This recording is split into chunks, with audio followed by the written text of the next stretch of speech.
우리에겐 소원이 하나 있네. 설교의 주제입니다. 네, 우리 이런 마음으로 살기를 소망하며 함께 진행하겠습니다.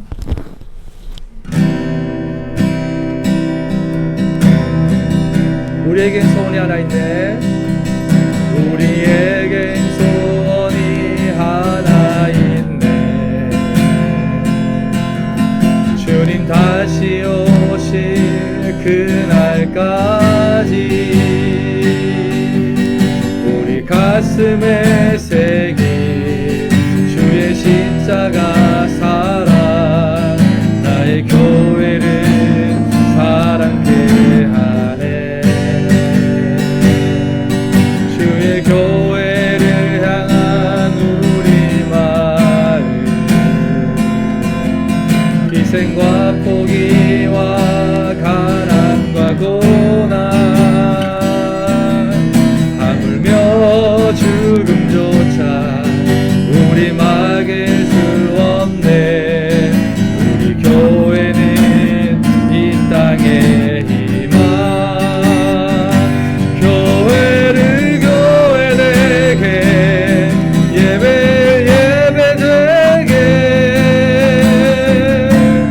우리를 사용하소서. 진정한 부흥의 날 오늘 임하도록 우리를 사용하소서. 성령 안에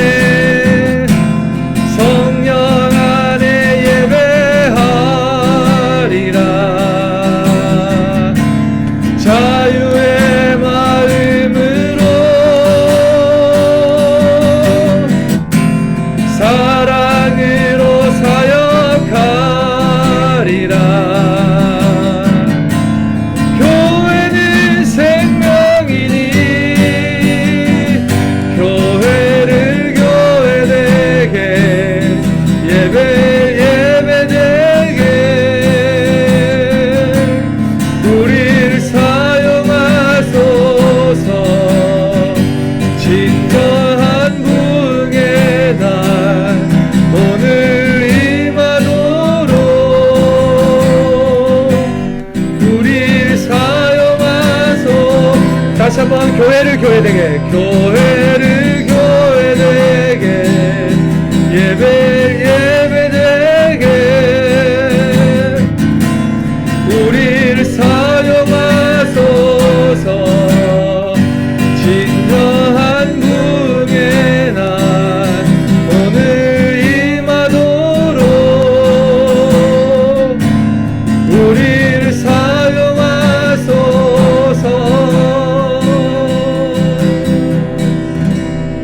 아멘. 기도하겠습니다. 오늘 우리에게 주시는 하나님의 말씀 함께 보도록 하겠습니다. 요한복음 19장 26절로 30절까지 말씀입니다. 요한복음 19장 26절로 30절까지 말씀입니다. 함께 교독하겠습니다. 예수께서 자기의 어머니와 사랑하시는 제자가 곁에 서 있는 것을 보시고 자기 어머니께 말씀하시되 여자여 보소서 아들이니이다 하시고 또 그 제자에게 이르시되 보라 내 어머니라 하신대 그때부터 그 제자가 자기 집에 모시니라. 그 후에 예수께서 모든 일이 이미 이루어진 줄 아시고 성경을 응하게 하려 하사 이르시되 내가 목마르다 하시니 거기 신포도주가 가득히 담긴 그릇이 있는지라. 사람들이 신포도주를 적신 해면을 부술주에 매어 예수에게 이르니. 같이 읽겠습니다. 예수께서 신 포도주를 받으신 후에 이르시되 다 이루었다 하시고 머리를 숙이니 영혼이 떠나가시니라. 아멘. 오늘 그 말씀은 제가 그 목회를 하면서 늘 고민하며 또 여러분들과 함께 나누었던 그 부분 중에 한 부분을 좀 더 깊이 있게 좀 다루어 보려고 합니다. 두 가지 측면에서 이렇게 다루려고 하는데요. 그 참된 하나님의 나라를 사는 성도의 모습은 어떤가? 그리고 성도들을 가리켜 형제, 자매라고 하면서 이 얘기 때문에 소위 그 초대교회 때 많은 오해를 받았거든요. 근친상간이다. 형제가 형제끼리 막 사랑을 한다. 막 이런 얘기도 많이 들었거든요. 그런 오면까지 받으면서 나누었던 모두가 형제이고 모두가 자매라는 그 의미가 무엇인지, 그리고 우리가 이제 자기 부인 하잖아요. 기독교인들은 그런 어떤 구호를 외치듯 자기 부인 하자 막 이렇게 얘기하는 그것이 정말 구호가 아니라 참된 자기 부인이 무엇인지에 대해서 여러분들과 함께 나눠보려고 합니다. 예수님은 그 십자가상에서 죽어가시며 마지막 말씀을 하세요. 이게 가상칠언이거든요. 십자가, 상, 그 위에서 하신 그 7마디 말씀, 칠언. 그 말씀의 참된 의미는 무엇이겠습니까? 여러분도 아시겠지만 마지막 죽음 앞에서 사람들은 가장 중요하고 꼭 해야 할 말을 합니다. 그게 소위 유언이라고 하잖아요. 예수님은 매일매일의 삶에서 항상 유언과 같은 말씀을 하셨어요. 그렇기 때문에 이 십자가상에서 하신 말씀은 사실상 예수님의 모든 가르침을 담고 있는 말씀이에요. 가장 핵심적인 말씀이다 이 말입니다. 그리고 그 말씀은 한마디로 그 하나님 나라 백성들의 삶이며 모습이며 또 하나님 나라의 어떤 실현적 모습이에요. 사실상 이 십자가 현장이 우리 성도들이 가야 할 가장 고귀한 자리 아닙니까? 그렇죠? 네? 이걸 부인한다면 우리는 성도가 아니죠. 그래서 예수님은 십자가상에서 아래를 보시며 자신의 십자가 곁에 모여있는 그 마리아들을 바라봅니다. 그리고는 그 마리아들, 메마른 자들, 목마른 자들이죠. 참된 목마름을 가진 자들에게 이렇게 말씀하세요. 26절입니다. 오늘 읽은 말씀 26절, 요한복음 19장 26절. 예수께서 자기 어머니와 사랑하시는 제자가 곁에 서 있는 것을 보시고 자기 어머니께 말씀하시되 여자여 보소서 아들이니이다 라고 합니다. 예수님께서는 분명히 친동생도 있고 또 자기의 어떤 누이도 있었습니다. 그럼에도 불구하고 자신의 제자인 요한에게 어머니 마리아를 맡기십니다. 맞죠? 예. 생각해 보시면 예수님의 그 동생이라든지 가족들이 마리아 어머니를 안 모셨겠습니까? 모르긴 몰라도 충분히 잘 모셨을 거예요. 안 그렇습니까? 그럼에도 불구하고 예수님은 어떤 의도를 가지고 사도 요한에게 자신의 어머니, 당신의 어머니를 이렇게 맡기세요. 왜 그렇게 맡겼을까요? 그리고 성경은 그때부터 마리아가 요한의 집에 가서 살았다라고까지 말씀을 덧붙입니다. 왜 그렇게 했겠습니까? 이것은 한 가족이 깨지고 한 가족이 새롭게 탄생하는 겁니다. 예수님은 지금 십자가로 말미암게 되는 새로운 가족의 탄생을 우리에게 보여주시는 겁니다. 즉 예수님의 십자가로 말미암게 되는 교회의 탄생을 에둘러서 그렇게 어떤 상징적인 의미를 담아서 우리에게 보여주시는 거예요. 그것은 이 세상에서의 어떤 그 육신적 어떤 겉모습과의 어떤 관계를 매듭짓고 새로운 영적인 관계, 참된 믿음의 관계로 들어가게 된다는 것을 보여주기 위해서 그렇게 하신 겁니다. 그래서 육적인 동생들이 여럿이 있었음에도 불구하고 예수님은 자신의 제자 요한을 마리아의 아들로 연결시키고 같이 붙이시는 겁니다. 이게 바로 하나님 나라의 백성들의 현실입니다. 그걸 십자가상에서 했다라는 것을 꼭 아셔야만 됩니다. 그래서 마가복음 10장에서 보면 이렇게 예수님께서 또 말씀을 하세요. 이 말씀을 보면 우리가 조금 더 이 내용이 어떤 의미를 담고 있는지를 조금 더 알 수 있습니다. 마가복음 10장 29절로 30절입니다. 예수께서 이르시되 내가 진실로 너희에게 이르노니 나와 복음을 위하여 집이나 형제나 자매나 어머니나 아버지나 자식이나 전토를 벌인 자는 현세에서 집과 형제와 자매와 어머니와 자식과 전토를 100배나 받되 박해를 겸하여 받고 내세의 영생을 받지 못할 자가 없다라고 합니다. 성도라는 사람들은 예수 그리스도를 만나면서부터 이 세상에서 어떤 그 세상 사람들이 이것은 귀하다, 이것은 옳은 것이다, 이게 제일 가치가 있다라는 것을 끊어내게 하십니다. 그것을 끊어내며 살게 하세요. 맞죠? 하나님을 떠난 죄인들에게 있어서 그 세상 사람들의 모습입니다. 우리의 이전 모습이에요. 뭐 지금도 그런 모습이 있겠지만 우리가 정말 가장 귀하다라고 가치 있게 꼽는, 가장 귀한 것이다라고 가치 있게 꼽는 것을 얘기하면 뭐가 있습니까? 크게 세 가지를 꼽을 수가 있죠. 뭡니까? 돈, 명예, 가족이죠. 이게 하나님을 떠난 사람들이 가장 가치라고 하는 것, 가장 가치 있게 여기는 것들입니다. 그리고 이 가치라는 것은 자신에게 자신을 존재케 하는 것이거든요. 자신에게 힘이 되는 것들입니다. 그래서 인간들은 그 자신, 그 내 편, 내가 가지고 있는 그것을 정말 끊임없이 사랑을 하려고 그래요. 여러분, 솔직히 저도 마찬가지입니다. 저도 제 딸이 지금 이제 간호사가 이제 취업을 해가지고 기다리고 있어요. 그러면 저 어떻습니까? 제 가치가 되는 거예요. 그게 사실은 조금만 벗어나게 되면 이게 우리 힘이 된다니까요. 예? 내 노후가 된다니까요. 가치가 있는 겁니다. 예? 어제 이제 제가 이제 초등학교 학생을 가르치는데 이제 뭐 물론 졸업반이니까 중학생이죠. 걔를 한글을 가르칩니다. 그런데 그 아이가 저에게 이렇게 얘기하더라고요. 선생님, 차이피아오, 그러니까 복권을 하십니까? 하더라고요. 그래서 나 그런 거 안 하는데니까 하세요, 선생님. 이런 거. 왜? 그러니까 자기도 했대요. 그러니까 자기들은 늘 한대요. 그러면서 뭔데? 이러니까 축구를 하니까, 일본과 이란이 축구를 하니까 그래서 여기 돈을 걸라는 거예요. 그래서 그럼 나 집사님도 막 그런 얘기하고 우진이도 막 그런 얘기하니까 그래, 그럼 한번 걸어봐라. 얼마 그런데 자기는 20원을 걸었대요. 그래서 그럼 20원 걸어봐라. 선생님 20원 보내줄게 해서 이제 20원을 보내줬어요. 그럼 어떻게 걸려고 하는게 뭐 어떻게 할까? 자기는 이란이 2대1로 이긴다라고 생각하는데요. 그래서 그래? 그럼 나도 그럼 그렇게 할게. 아무래도 일본 축구는 중동 축구에 약하니까 아마 그럴 가능성이 있다 하면서 2대1로 걸었어요. 밤에 말씀 막 준비하고 있는데 문자 온 거야. 선생님 하면서 막 이겼다고 하는 거야. 일본이 이겼냐 이러니까 아니야, 이란이 이겼다는 거야. 그것도 2대1로. 그래서 제가 20원 투자이고 얼마를 버는지 압니까? 선생님 10배예요. 220원 돌려드릴게요. 네? 그래서 제가 220원을 번다니까 200원을 벌었다니까요. 예. 그러니까 제가 왜 얘기를 하냐면 이게 우리의 가치라니까요. 예? 사실 보세요.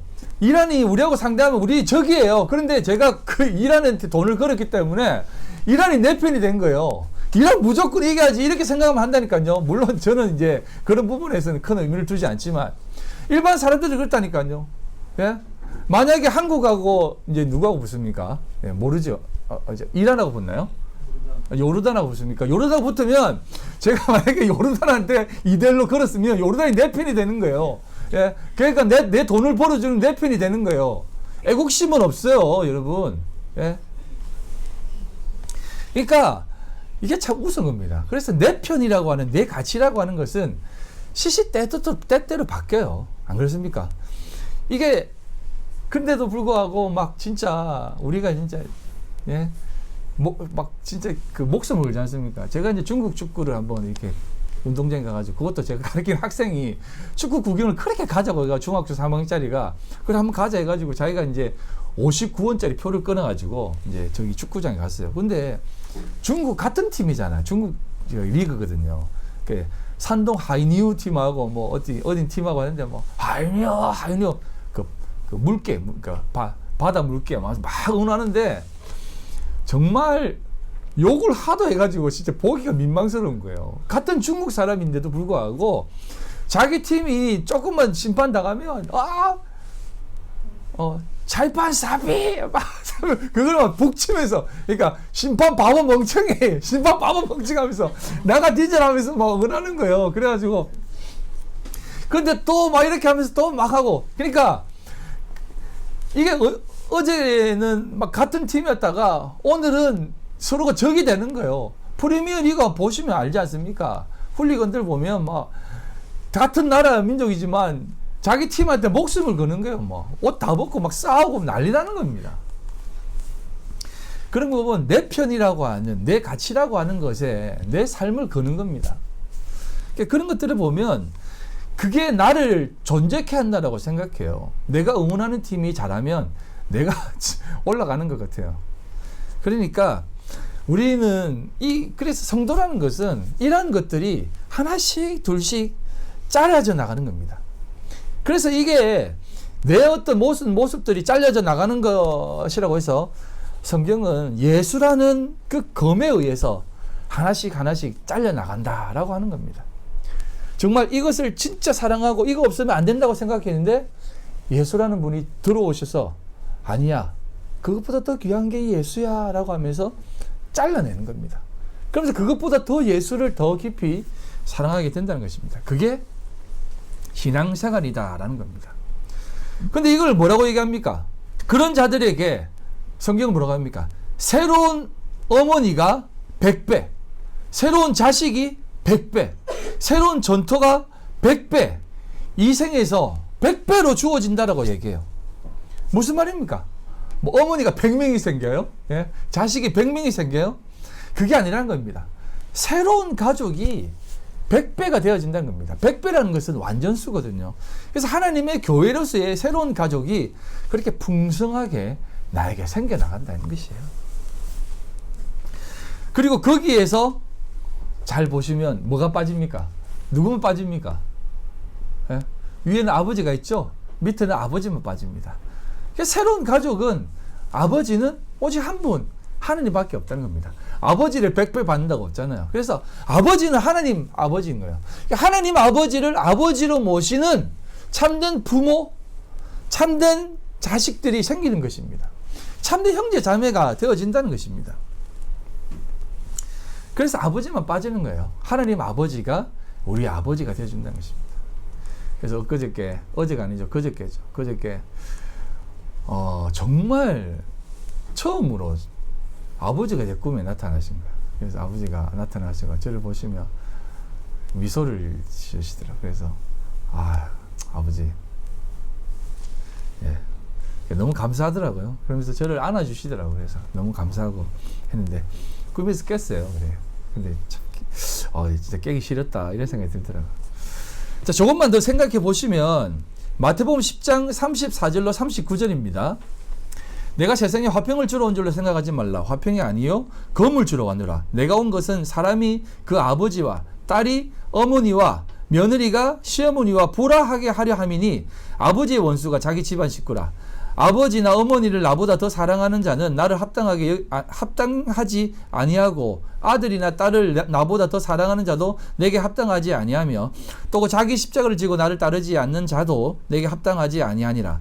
자기 목숨을 얻는 자는 잃을 것이요 나를 위하여 자기 목숨을 잃는 자는 얻으리라 라고 합니다. 예수님은 이 세상에 화평을 주러 온 것이 아니라 검을 주러 왔다라고 얘기합니다. 그래서 이 검을 주다라고 하는 것은 이게 그냥 검을 이렇게 내가 검을 줄게 라고 하는 그런 개념이 아니고 이 검을 주러 왔다는 것은 검을 확 던진다는 뜻이에요. 강하게 딱 이렇게 던진다는 뜻입니다. 이 검은. 그리고 그 검을 이렇게 딱 주는 것이 아니라 격렬하게 내가 검을 확 던져버리기 위해서 가져왔다는 그런 개념으로 얘기하는 것이에요. 그래서 검이라는 단어도 단순히 이 칼이 아니라 아카이라라고 해가지고 어떤 전투를 상징하는 개념으로 이렇게 얘기해요. 그런데 여기에서 이제 이렇게 말하면 조금 우리가 다들 여러 표정에 인상을 찍고 있는데 좀 이상하죠. 근데 여기에서 사실 우리가 좀 더 깊이 생각할 것은 뭐냐면 여기서 말하는 이 세상이라고 하는 부분을 생각하셔야 돼요. 이 세상은 우리가 일반적으로 생각하는 그런 세상이 아닙니다. 이 세상은 하나님이 세상을 이처럼 사랑하사라고 하는 그 세상이에요. 그래서 하나님이 이처럼 사랑하시는 그 세상이에요. 뭐 제가 이걸 갖다가 뭐 이원론적으로 설명하려고 하는 것이 아닙니다. 성경은 항상 이 세상을 가리켜서 두 가지 세상으로 얘기해요. 이원론적인 개념이 아닙니다. 하나님께서 이렇게 세상을 창조하시는데 그냥 세상의 원리 속에서 세상의 방법만으로 살아가는 그 세상이 있는가 하면 그 세상 속에서 하나님의 방법으로 살고자 하는 사람들이 살아가는 세상이 있어요. 무슨 말이 있습니까? 세상이 있는데 그 세상 속에 하나님의 방법을 전혀 상관하지 않고 자신들의 만족과 이익을 위해 살아가는 세상이 있고 그 세상 속에서 하나님의 방법으로 살아가고자 애를 쓰는 사람들의 세상이 있는 것이에요. 그 세상을 얘기하는 것입니다. 그래서 이것을 창세기 12장에는 내 백성, 내 나라를 세우신다라고 하는 개념으로 우리에게 얘기해 주시는 것이에요. 그렇다고 해서 아브라함이 뭐 세상을 떠났습니까? 늘 세상 속에 살았거든요.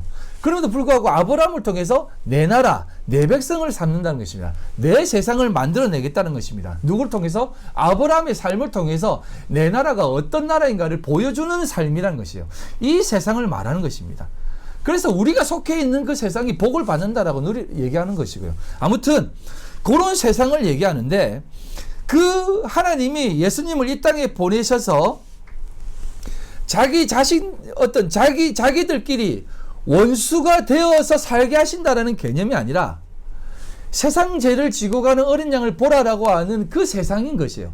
그러니까 하나님이 자신을 드리면서까지 사랑하는 그 세상 가운데에 내가 검을 던지러 왔다라고 하는 겁니다. 그러니까 이거는 갈라놓기 위해서 던지는 것이 아니다라는 것을 제가 여러분들에게 그러니까 막 이렇게 얘기하는 겁니다. 그래서 그 하나님 나라, 그 하나님의 교회, 세상에 속해 있는 교회에 예수님은 검을 던지십니다. 어떻게? 격렬하게. 근데 그게 격렬하게 던졌을 때 어떤 일이 납니까? 사람들이 아버지와 불화를 한대요. 사람들이 아버지와 불화를 한답니다. 요거를 그러면 막 아버지하고 막 싸우고 막 아버지 욕하는 그런 개념이 아닙니다. 불화를 하고 딸이 어머니와 며느리가 시어머니와 불화를 하게 된대요. 그러니까 이게 다툼이 일어난다는 것입니다. 화평이 좀 깨지는 듯한 모습으로 보여진다는 것입니다. 그리고 또 심지어 이렇게 합니다. 사람의 원수가 자기 집안 식구다라고 얘기해요. 예. 옆 사람 한번 보십시오. 지금 원수들이 막 저 앞에 지금 3명이나 있네. 원수가 지금. 예. 근데 이게 원수겠어요. 예. 그래서 여러분 예수님이요 다 이유가 있었던 거예요. 예수님 뭐라고 하면 누구를 사랑하랬습니까? 누구를 사랑하랬어요? 원수를 사랑하랬잖아. 예? 그래서 이게 원수라는 개념이 아니에요. 그러니까 그렇게 우리가 생각하는 어떤 도덕적 윤리적 개념으로의 원수가 아니에요. 이 원수는요. 그리고 불화도 마찬가지입니다. 그래서 이 검을 던지러 왔다는 것은 불화에 초점이 있는 것이 아니라 하나님께서 그 관계, 인간들이 힘으로 갖고 있는 그 관계를 끊어내어서 새로운 그 관계 속에서 하나님의 새로운 참된 피조물, 새로운 피조물로 만들어내기 위해서 던지시는 그 검으로 하신다는 것입니다. 여러분 조금 생각해 보겠습니다. 우리에게 주신 그 가족들 있잖아요. 우리가 이 땅 가운데 맺어지는 그 관계를 갖고 있는 가족들, 그 가족들이 여러분 다 천국 간다고 생각하세요?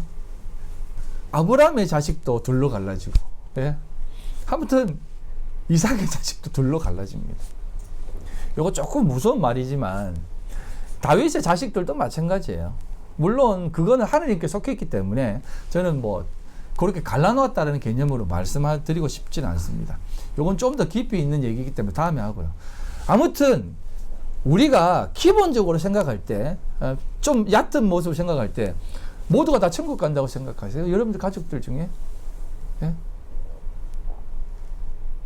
저 2명이 있습니다. 제 딸도. 예? 2명 다, 한 명은 천국 갈 수 있고 한 명은 지옥 갈 수 있어요. 여러분 그거 생각해 본 적 있어요? 누가 그러면 둘 중에 한 명 골라라. 한 명만 천국 데려갈게 하면 고를 수 있겠습니까? 여러분 이걸 끊어내지 못하면, 이 마음을 끊어내지 못하면, 제가 만약에, 예? 진짜 극단적으로 얘기하는 겁니다. 제가 하진이만 데리고 천국에 올라갔어요. 그럼 예진이는 지옥에 가 있습니다. 펄펄 끓는 지옥에서 고통당하고 있는데, 제가 천국에서, 와, 나는 올라왔네, 룰루랄라, 할 수 있겠습니까? 예? 저도 던져주십시오. 저도 지옥에 던져주세요. 저 여기 못 있겠습니다. 저 고통 못 보고 있겠습니다. 하지 않겠습니까? 솔직히 그러지 않아요? 예? 내 사랑하는 가족이 지옥에 가 있는데, 나 혼자 천국에 가 있으면 그게 천국이겠냐 말입니다. 아니라는 거예요. 그래서 여러분, 예수님은 그걸 우리에게 가르쳐 주는 겁니다. 너희가 이 세상 살면서 너라고 하는 가치, 네가 모든 것을 투영해서 사랑하고 있는 그 가치, 그것을 끊어내지 못하면 결코 그 어떤 것도 천국에 되지도 못하고 나와 동행하는 삶은 기쁨이 되지 못한다는 것을 얘기해 주고 있는 것이에요. 그래서 여러분, 우리에게 있어서 이것을 항상 물어보는 겁니다.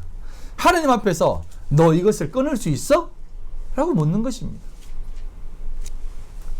그러니까 인본주의에 꽉 물들어 있는 사람들은 이런 얘기를 들으면 화가 날 수밖에 없죠. 그게 무슨 신앙이냐 하나님이냐 라고 밖에 할 수 없죠. 어떻게 보면 저도 참 불효자 아닙니까? 그 아버지의 임종을 지켜보지 못하고 먼 중국에 큰 영화가 있다고 해서 비자 좀 받으려고 비자 다 포기하고 확 들어가면 되는데, 예? 그냥 여기 있겠습니다 라고 하면서 아버지 장례식도 지키지 못하고 이렇게 중국에 있었지 않습니까?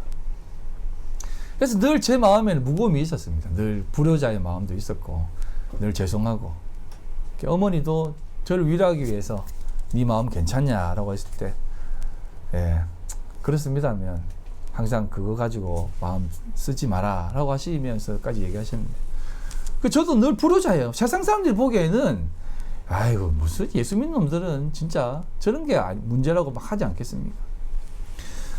그래서 제가 이 설교를 준비하면서 얼마나 무거웠겠습니까, 마음이. 근데 제 꿈에 아버님이 나타나신 겁니다. 아버님이 이렇게 누워 계시더라고요.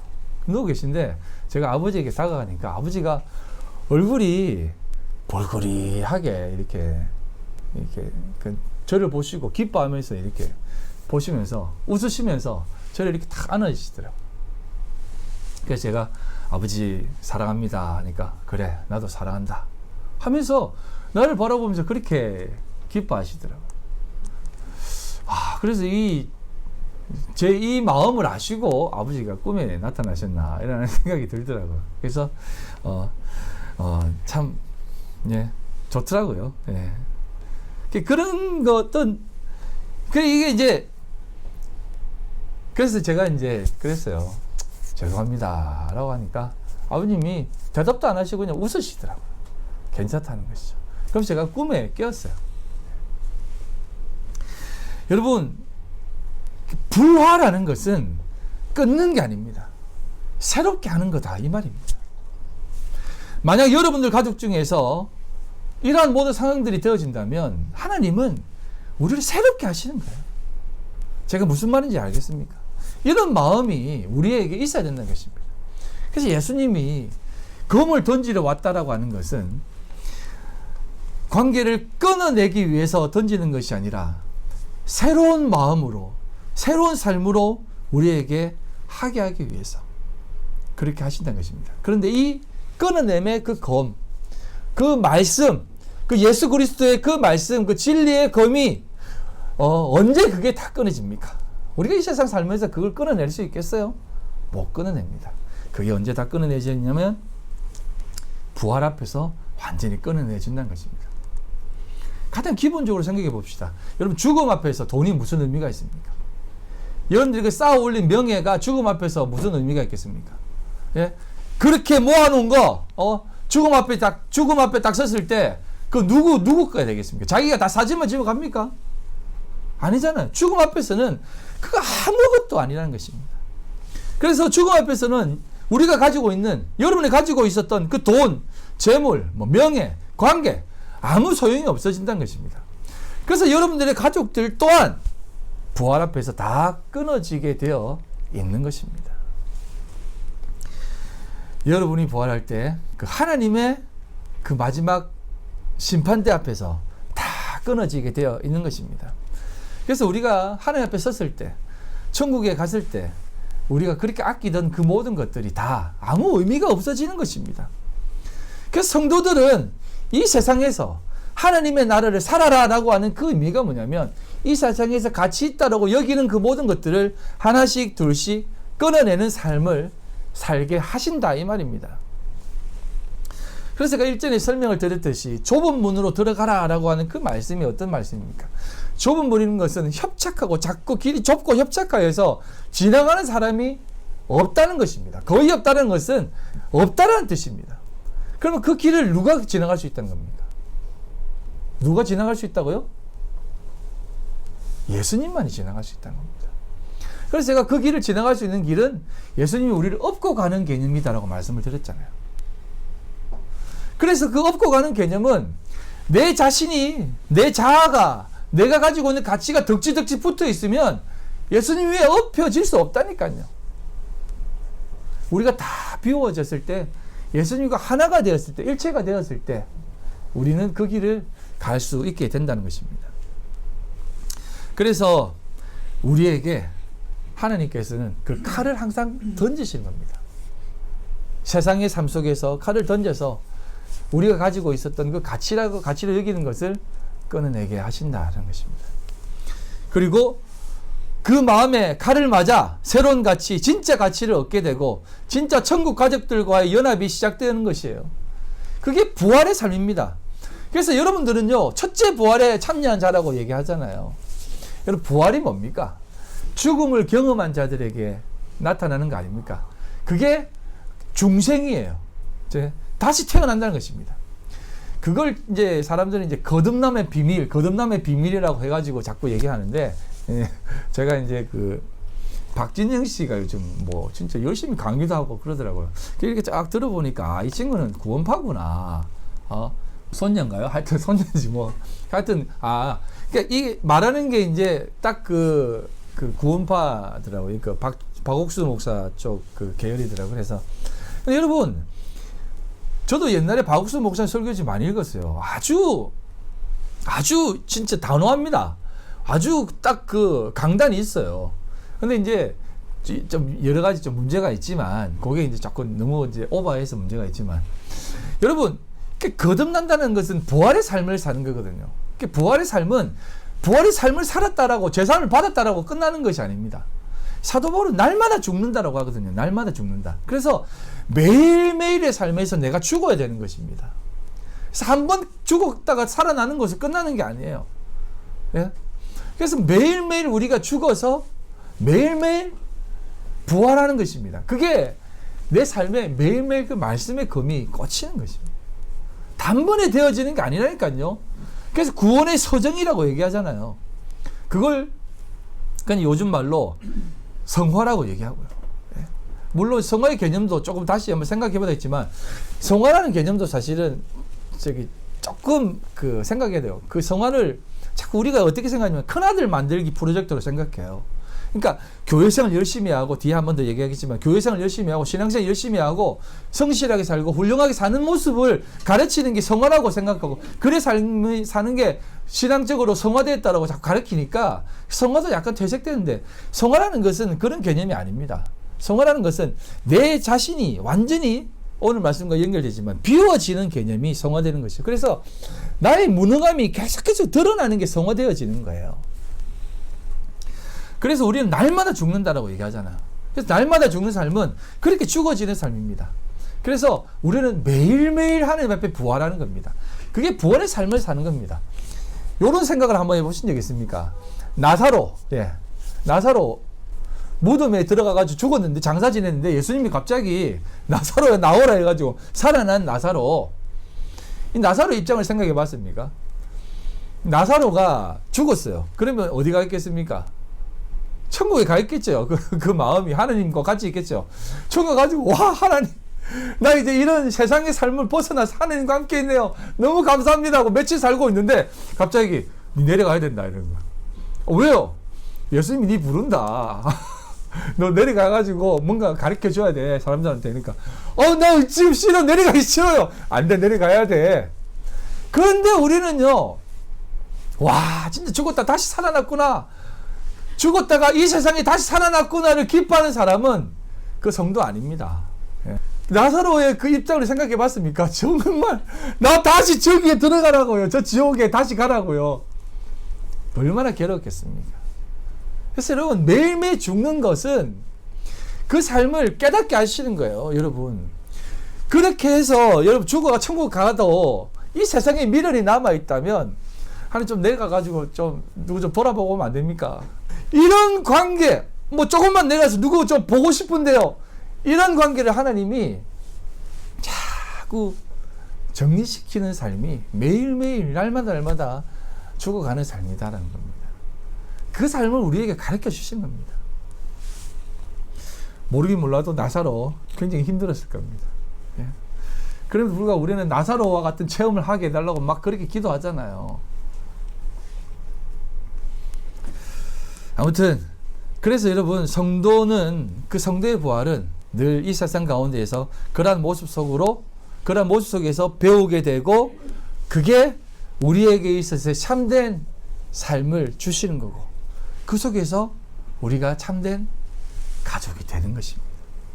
그래서 예수로 죽고 참된 가족으로 거듭나 한 하나님을 모시고 우리 모두가 참된 새로운 가족, 완전히 거듭나서 그 완성된 참된 모습이 되는 것입니다. 그러니까 여러분, 옆 사람 한번 다시 봅시다. 여러분들이 진짜 가족이에요. 우진아, 사모님 좀 봐라니까. 네 어머니라니까. 참 어머니. 그래서 저는요, 예, 우리 이제 배집사님을 늘 제 아버지처럼 여긴다니까요. 그 이제 장로님도 이제 아버님이라면 좀 기분 나빠하셨으니까 저 큰 형님, 저는 막내. 그러니까 진짜 많이 위에 큰 형님처럼 이렇게 모시는 겁니다. 네, 권사님도 저희 큰 누님으로 좀 생각하고. 그러니까 여러분, 우리가 다 그런 것이에요. 그러니까 우리가 다 형제 자매인 것입니다. 여러분, 하나님을 아버지 앞에 우리는 다 형제예요. 그러니까 하지만 아빠도 오빠야. 좀 이상한데 맞죠? 우리가 다 형제라는 것입니다. 우진아, 알았지? 예? 그래서 제가, 아이들은 이 의미를 잘 몰라요. 제가 우진이 친구라든지 윤진이 친구를 만났을 때 누구세요? 이러면 나 저기 예희 큰아빠야, 우진이 큰아빠, 이렇게 얘기해요. 예? 그러면 왜? 막 그럽니다. 예.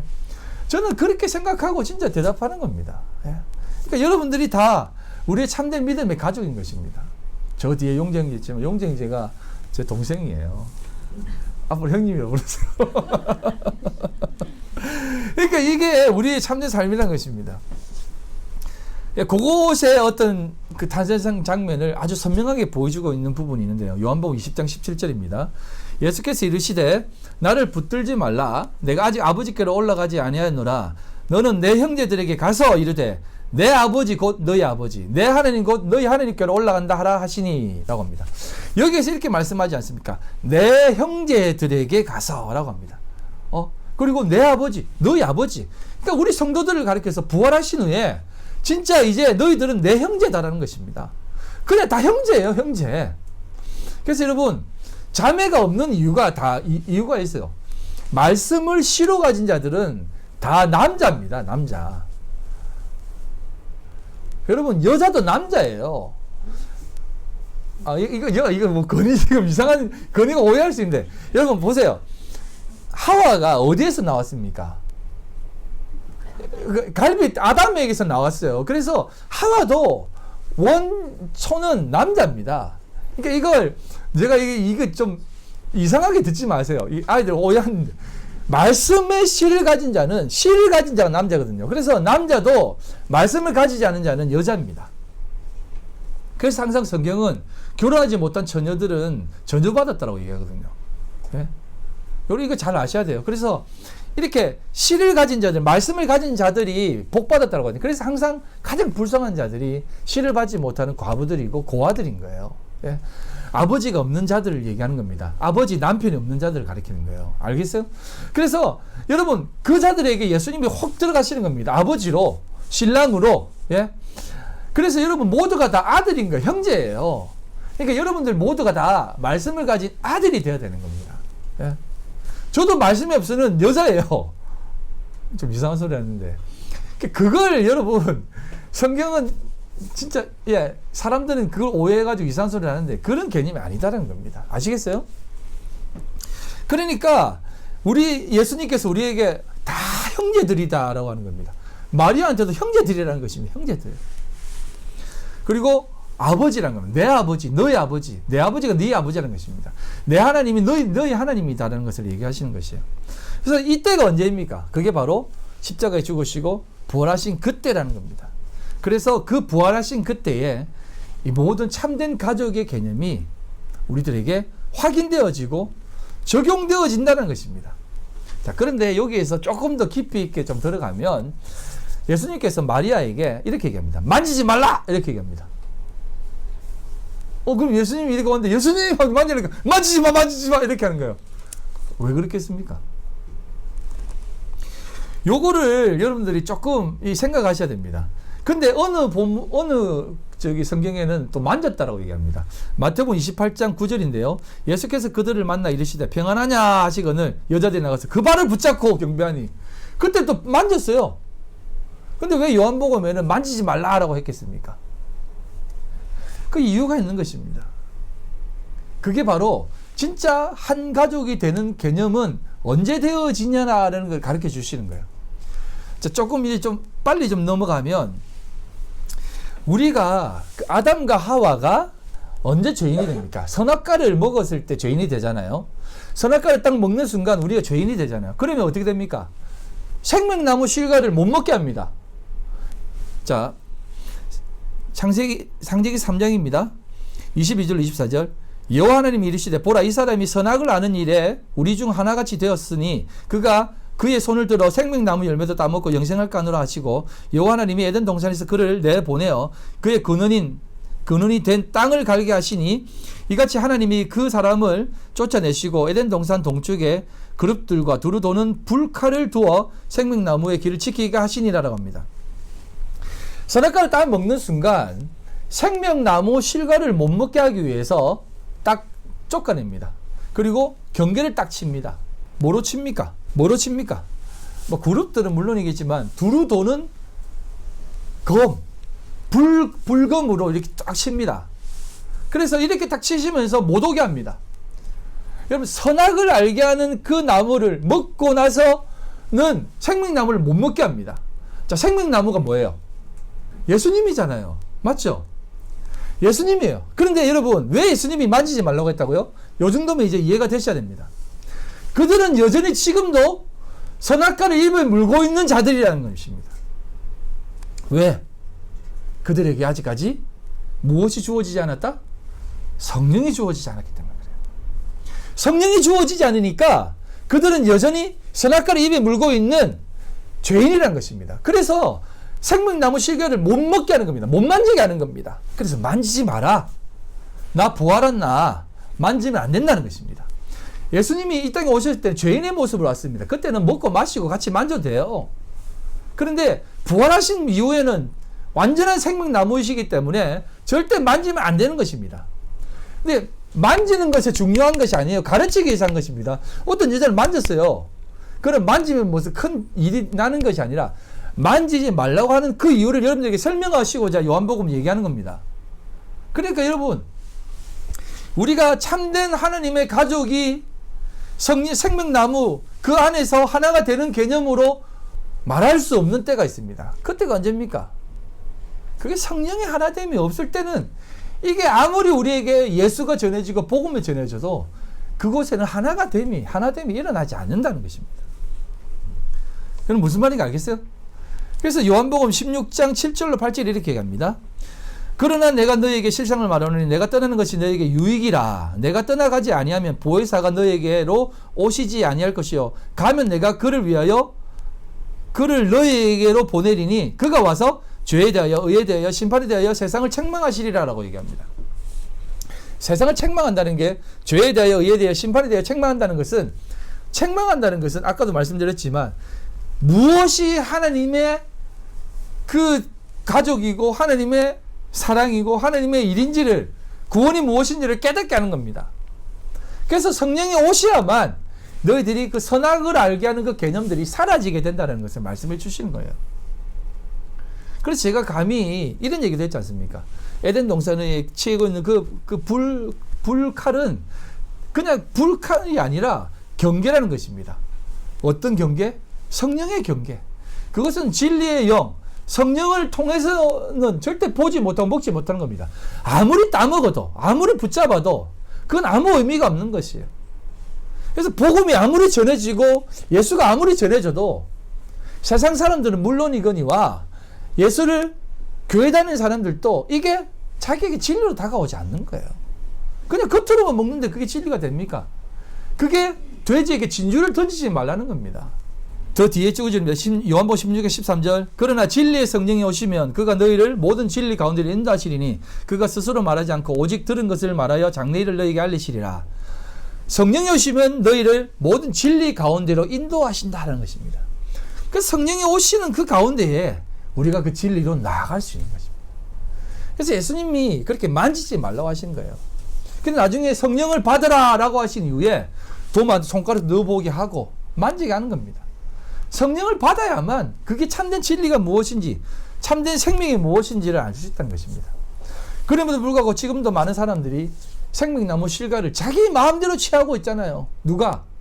바리새인들이, 서기관들이, 종교 지도자들이, 율법주의자들이, 종교 지도자와 같은 그런 자들이 예수를 자기 마음대로 가져다 사용하는 거예요.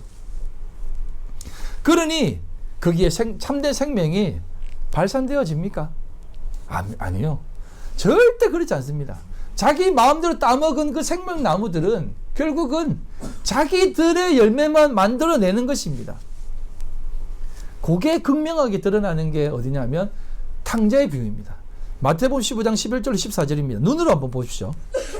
두 아들이 있는데 둘째 아들이 이렇게 얘기합니다. 내 분기 주세요. 내 거 주세요라고 합니다. 그래서 자기 거 다 받아갑니다.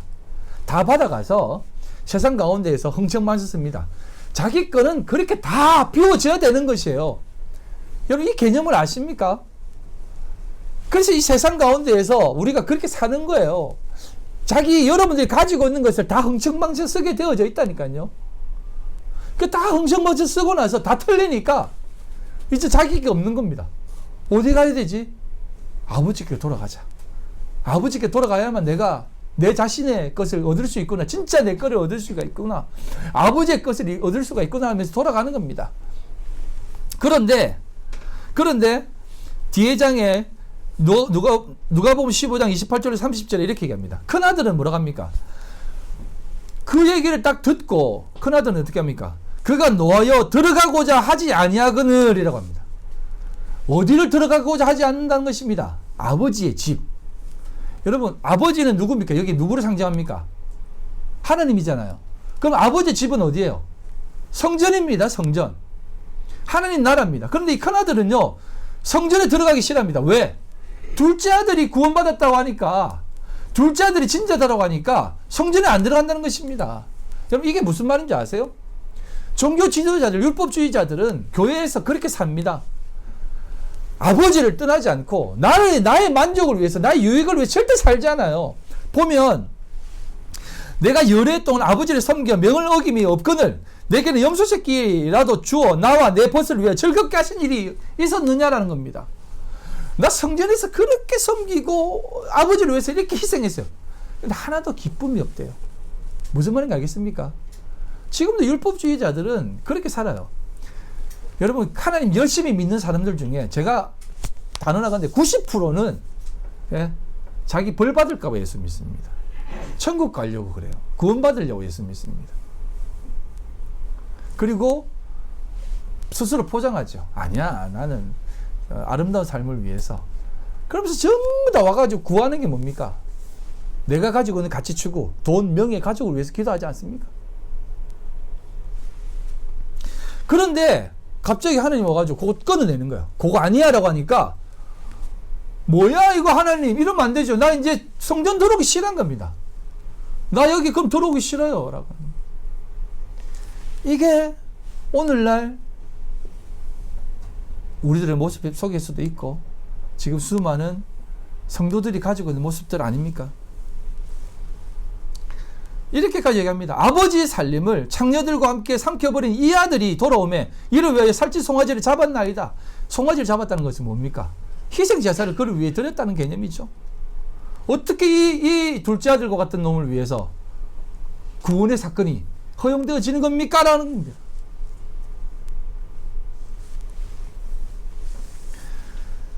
그러니 선악과 입에 물고 있는 우리들이 눈 속에서 그것이 가득 찬 사람이 아무리 복음을 듣고 사랑을 외치고 아무리 전도를 해도 결국은 자기 가치만 챙기는 것입니다. 선한 게 하나도 나오지 못한다는 겁니다. 그래서 그런 모습으로 만지면 안 된다. 만지지 말라라고 하시는 겁니다. 그래서 예수님께서는 우리들에게 그것을 가르쳐 주시는 겁니다. 예수님께서 성육신 하시고 나서 30이 되셨을 때에 하나님의 나라를 딱 선포하시지 않습니까? 하나님 나라가 왔다라고 하시면서 어떻게 합니까? 가장 먼저 하시는 게 뭐예요? 세례를 받잖아요. 세례 받을 때 어떤 일이 납니까? 마태복음 3장 16절 17절. 예수께서 세례를 받으시고 곧 물에서 올라오시며 하늘이 와 열리고 하나님의 성령이 비둘기와 같이 내려 자기 위에 임하심을 보시더니 하늘로부터 소리가 있어 말씀하시되 이는 내 사랑하는 아들이요 내 기뻐하는 자라 하시니라 라고 하는 겁니다. 그래서 이 학자들은 이 구절을 삼위일체의 가장 완벽한 모형이다라고 얘기합니다. 세례 받으시는 성자 예수님이 거기에 계시고 성령 하나님이 예수님의 머리 위에 임재하시고 하늘에서 성부 하나님이 말씀을 하시는 겁니다. 성령이 내리는 그 사건을 이렇게 거창하게 확 보여주는 겁니다. 오늘 이렇게 거창하게 보여주는 게 있습니까? 네. 오늘도 제가 막 성령 받으라! 불러! 하는데 갑자기 성령이 비둘기처럼 확 내려가지고 예의 머리에 뭐 우진이 머리에 확 내리는 그런 경우가 있습니까? 왜 이런 장면을 하나님이 연출했을까요? 우리에게 명확하게 가르쳐 주시는 거예요. 명확하게. 그리고 나서 어떤 일이 납니까? 성령에 이끌려 광야로 훅 들어가는 겁니다. 어떻게 들어가십니까? 광야로 들어가서 어떤 일이 납니까? 세 가지 시험을 받습니다. 그 세 가지 시험이 뭡니까? 이게 선악과 시험인 거예요, 여러분. 그걸 예수님이 단번에 이겨버리시는 겁니다. 어떻게? 성령을 받았기 때문에. 이걸 우리에게 보여주시는 겁니다. 그래서 우리에게 하나님이 함께 하시는 그 영. 그래서 지금도 그러면 내가 성령 충만해야지. 그럼 성령 주세요. 성령 불러. 이런 거 아닌 거는 제가 말씀 안 드려도 되겠죠. 그런 거는 얘기하는 게 아니라. 성령이 우리에게 오셨을 때 이 선악과를 뱉어낼 수 있고 심지어 삼켰을 때도 선악과 먹은 우리를 그렇게 우리 성령이 우리 덮어버리고 예수로 우리를 위해 살게 하신다는 겁니다. 아시겠어요? 그럴 때 우리는 진짜 참된 형제 자매가 되는 것입니다. 마가복음 3장 31절로 35절입니다. 그때에 예수의 어머니와 동생들이 와서 밖에 서서 사람들을 보내어 예수를 부르니 무리가 예수를 둘러 앉았다가 어찌하오되 보소서 당신의 어머니와 동생들과 누이들이 밖에서 찾나이다. 대답하시되 누가 내 어머니이며 동생들이냐 하시고 둘러 앉은 자들을 보시며 이르시되 내 어머니와 내 동생들을 보라. 누구든지 하나님의 뜻대로 행하는 자가 내 형제요 자매요 어머니이니라 라고 하시는 겁니다. 아버지는 항상 의도적으로 빼십니다. 누가 내 형제요 자매요 어머니냐? 이들이 아니냐라는 겁니다. 그래서 여러분 이러한 모든 부분들을 정말 성령 안에서 우리가 깊이 있게 생각해 보셔야만 된다 이 말입니다. 말씀을 정리하겠습니다. 예수님께서는 자신의 어머니를 사도 요한에게 부탁하시고 사도 요한을 마리아에게는 아들이라고 말씀하시는 것, 그것은 결국 참된 부인의 모습 속에서 말씀하시는 겁니다. 자기 부인이란 자신의 모든 것이 다 벗어지고 자신의 생명에 거론된 피와 물이 다 쏟아져 내리는 그 자리에서 고백되어지는 것입니다. 그래서 사람들이 우리가 그냥 쉽게 얘기하는 자기 부인이라는 것이 아니라 자기 부인이란 내 스스로가 되어지는 것이 아니라 그렇게 죽음의 자리에서 물과 피를 다 쏟을 때 자기 부인의 은혜가 우리 속에 넘쳐난다라는 것입니다. 그래서 자기 부인이란 부활과 함께 이루어지는 것이고 그 부활 속에서 내 것이 부인되어졌을 때 하나님의 가족이 보인다는 것입니다. 이게 사도행전의 그 초대교회 모든 소유를 팔아서 드리는 개념이고요. 그래서 예수님의 자신의 피와 물로 그 십자가의 곁에 서 있는 그 마리아들에게 참된 가족을 주신다 이런 것입니다. 모든 것을 부인하는 그 자리에서 말입니다. 그래서 예수님은 십자가상에서 나의 하나님 어찌하여 나를 버리십니까? 라고 하는 자신의 버려짐과 같은 모습으로 자신이 부인되어집니다. 요거 하나만 설명하고 말씀을 마칠게요. 여러분 그 버려짐, 부인됨이라고 하는 그 말은 하나가 되어질 때 그것이 성립이 됩니다. 하나가 되어지지 않는, 원래 이게 내 것이 아니면 이거 버린다라고 하는 말은 적용이 안 돼요. 그래서 자기를 버릴 수 있는 사람은 오직 예수님밖에 없습니다. 왜? 예수님만이 하나님과 하나거든요. 그래서 하나님께서 어찌하여 나를 버리십니까? 라고 하는 그 고백을 할 수 있는 사람은 예수님밖에 없어요. 왜? 하나님과 예수님만이 하나이기 때문에. 그래서 버리십니까? 라고 하는 자기 부인됨의 자리로 예수님이 내려가시는 겁니다. 그래서 그 부인됨의 자리, 그 십자가의 현장이 우리 성도들의 참된 현장이라는 겁니다. 그게 부활의 현장이고요. 그래서 그런 모습으로 우리를 거듭나게 하셔서, 깨닫게 하셔서, 나도 하나님이 내 안에 들어와 내 자신을 버리게 하신다는 것입니다. 쉽지 않죠? 어렵죠. 이게 참 어렵습니다. 성도의 삶은 어려워요. 솔직히. 그렇지만 여러분, 우리가 함께 기도하고 나가자 이 말입니다. 서로 기도하고 힘을 내어서 믿음으로, 말씀으로 나가자는 것입니다. 하나님께서 세상을 이처럼 사랑하시는 이 세상 가운데 우리를 보내셨습니다. 그리고 이 세상 가운데에서 하나님의 세상이 무엇인지를 그렇게 가르쳐 주시는 겁니다. 구원의 세상이 무엇인지, 부활의 세상이 무엇인지, 진짜 성도의 삶이 무엇인지를 가르쳐 주십니다. 그러니 여러분 힘내십시오. 하나님이 우리를 사랑해 주십니다. 너무 염려하지 마시고 고민하지 마십시오. 우리를 그리로 이끄십니다. 광야로 이끄시지만 괜찮습니다. 그 믿음 속에서 오늘도 훌륭하게 살아가시는 우리 귀한 성도님들, 또 함께 걸어가시는 우리 성도님들 되시기를 주님의 이름으로 소망드립니다. 하나님 아버지 감사합니다. 우리의 삶을 인도하시는 하나님, 오늘의 삶 속에서 하나님을 더욱더 깊이 사랑하고 또 알아갈 수 있도록 도와주시고, 우리 참된 믿음의 가족들과 함께 쉽지 않은 인생이지만 감사하며 멋지게 살아갈 수 있도록 주여 기름 부어 주시옵소서.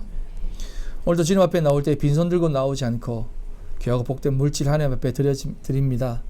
아버지 하나님, 하나님 홀로 영광 받아 주시옵소서. 이 귀한 물질 가운데에 우리 자신은 하나도 드러나지 않고 오직 하나님만 드러나 하나님의 영광만, 또 하나님의 나라를 위해 오롯이 사용되어질 수 있도록 주님 기름 부어 주시옵소서. 하나님 기뻐 받아 주시옵소서. 지금은 우리 주 예수 그리스도의 극신 은혜와 아버지 하나님의 극진하신 사랑하심과 성령님의 교통인도 역사 충만하심이 오늘도 참된 믿음의 가족으로 살기로 결심한 우리 모든 성도들 머리에와 그들의 가정과 직장과 사업과 삶의 모든 터전 위에 지금으로부터 영원토록 함께 있을지어다. 아멘.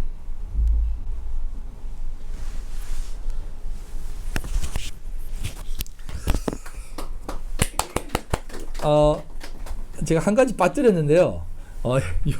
우리 요거를 같이 좀 찬양을 한번 같이 좀 했으면 좋겠습니다. 네, 찬양을 제가 이제 다음 주에 그 영상을 편집할 때 여기 이제 앞에 늘 찬양인데 제가 오늘 설교 마치고 같이 하려는데 제가